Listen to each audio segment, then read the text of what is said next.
ஒடுக்கப்படுறது, நெருக்கப்படுறது, நிந்திக்கிறது, அவமானப்படுத்துறது இதெல்லாம் யாருக்கு ரொம்ப ஈஸியாக நடக்கும்? எந்த மனுஷனுக்கோ மனுஷிக்கோ எந்த நபருக்கு பேக்ரவுண்ட் இல்லையோ அவங்களுக்கு ஈஸியாக நடக்கும். ஸ்கூல் ஆகட்டும், காலேஜ் ஆகட்டும், வேலை பார்க்குற இடம் எங்கே ஆனாலும் சரி, ஒரு தலைமைன்னு ஒன்று இருக்கா. அங்கே கேட்போம், யார் பெர்ஃபார்மன்ஸ் நல்லா இல்லை, யார் கம்மி மார்க், யார் கம்மியாக ரிப்போர்ட் கொடுத்துட்ருக்காங்க, அதாவது நம்ம ஒர்க்கில் கம்மியாக இருக்காங்க, அவங்களுடைய ப்ராக்ரஸ் கம்மியாக இருக்குது அப்படின்னு கேட்டோம்னா, யாருக்கு பேக்ரவுண்ட் இல்லையோ, யார் பார்க்க அப்ராணியாக இருக்கிறாங்களோ, எளிமையான நபராக இருக்கிறாங்களோ அவங்க மேலே தான் எல்லாரும் கார்னர் பண்ணுவாங்க.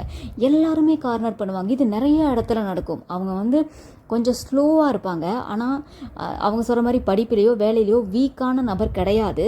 அவங்களுக்கு பேக்ரவுண்ட் இல்லைன்றதுக்காக அவங்கள ஸ்டாம்ப் பண்ணிடுவாங்க. முன்னேறதுக்கே விட மாட்டாங்க. ஏதாவது ஒரு ஆஃபர் அவங்களுக்கு வந்தால் கூட இவங்களுக்கெல்லாம் இது வேண்டாம், நம்ம வேறு யாராவது கொடுக்கலாம் அப்படின்னு சொல்லிட்டு அவங்கள பற்றி தவறான கருத்துக்களை வைப்பாங்க. இது அவ்வளோ வேர்தி இல்லைன்னு சொல்லுவாங்க. அவங்க மேலே அபாண்டமான குற்றங்களை வைப்பாங்க. ஒருத்தரை பற்றி உங்ககிட்ட யாராவது தவறாக பேசினா அதை நம்பாதீங்க. அதுக்காக அவங்க நல்லவங்கன்னு சொல்லணும்னு நான் சொல்ல வரல. ஜஸ்ட் மனசில் வச்சுக்கோங்க, ஆண்டவர்கிட்ட பேசுங்க. ஏன்னா இன்னொரு நபரை பற்றி இன்னொருவர்கிட்ட தவறாக நம்ம பேசக்கூடாது. நம்மக்கிட்ட யாராவது பேசினா உண்மையிலேயே அது நடந்துச்சா, இல்லை இப்போ வரைக்கும் நடக்குதா, இல்லை சொல்கிற நபர் என்ன நோக்கத்துக்காக சொல்கிறாங்க, ஒருவேளை அவங்களுடைய முன்னேற்றத்தை தடுக்கிறதுக்காக கூட சொல்லலாம். அந்த எளியவர்களை ஒடுக்கிறதுல நம்ம போய் அதில் சேர்ந்துடக்கூடாது. அந்த ஒடுக்கப்படுகிற நபர்கள், இங்கே ஏசாயா தீர்க்கதரிசி சொல்கிறாரு, இங்கே ஒடுக்கப்படுகிற நபர்கள் பெலிஸ்தியாவை பார்த்து சொல்லியிருப்பாரு, இஸ்ரவேல் ஜனங்கள் இன்னைக்கு ஒடுக்கப்படலாம், நெருக்கப்படலாம், கஷ்டப்படுத்தப்படலாம், ஆனாலும் கர்த்தருடைய நாள் வரும்பொழுது அவங்க திருப்தியாக இருப்பாங்க, நிம்மதியாக சமாதானமாக இருப்பாங்க. பெலிஸ்தியாவே உன்னுடைய வேறு தான் அழிந்து போகும்னு சொல்லியிருப்பாரு. இன்றைக்கு உங்களை யாரெல்லாம் ஒடுக்குகிறாங்க, நிந்திக்கிறாங்க, அவமானப்படுத்துகிறாங்க, நியாயமாக உங்களுக்கு வர வேண்டிய சுதந்திரங்கள், நன்மைகளை அபகரித்து கொண்டு போயிருக்கிறாங்க, வருஷக்கணக்காக அவங்கள துன்பப்படுத்திட்டு இருக்காங்க. கர்த்தர் அதை பார்க்கிறார். அன்றைக்கு இஸ்ரவேல் ஜனங்களுக்கு இறங்கின தேவன் இன்றைக்கு உங்களுக்கும் இறங்குவார்.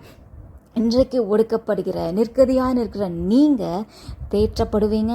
உங்களுடைய ஸ்தானங்களிலே, நீங்கள் உயர்ந்த இடங்களிலே, கர்த்தர் உங்களுக்காக வைத்திருக்கிற அந்த சுதந்திரங்களிலே, அந்த ஸ்தானங்களிலே, உங்களுடைய ஸ்தானங்களிலே நீங்கள் வைக்கப்படுவீங்க. கர்த்தரே இது உங்களுக்கு செய்வார். நீங்கள் சமாதானமாக இருப்பீங்க, திருப்தியாக இருப்பீங்க, நிம்மதியாக இருப்பீங்க. ஆனால் உங்களை ஒடுக்கின அந்த பெலிஸ்தியர்கள், அந்த நபர்கள் தேடியும் காணாதே போவார்கள். அவருடைய வேர்லேருந்து சகலமும் அழிக்கப்படும். கர்த்தரே இதை செய்வார். நம்ம ஒரு நாள் நன்றாக இருக்கும் பொழுது, உயர்ந்த பொசிஷனுக்கு வரும் பொழுது நம்ம மற்றவங்களுக்கு பெலிஸ்தியராக மாறக்கூடாது. நல்ல பிள்ளைகளாக கர்த்தருக்கு பயந்து வாழ கற்றுக்கொள்ளுங்கள்.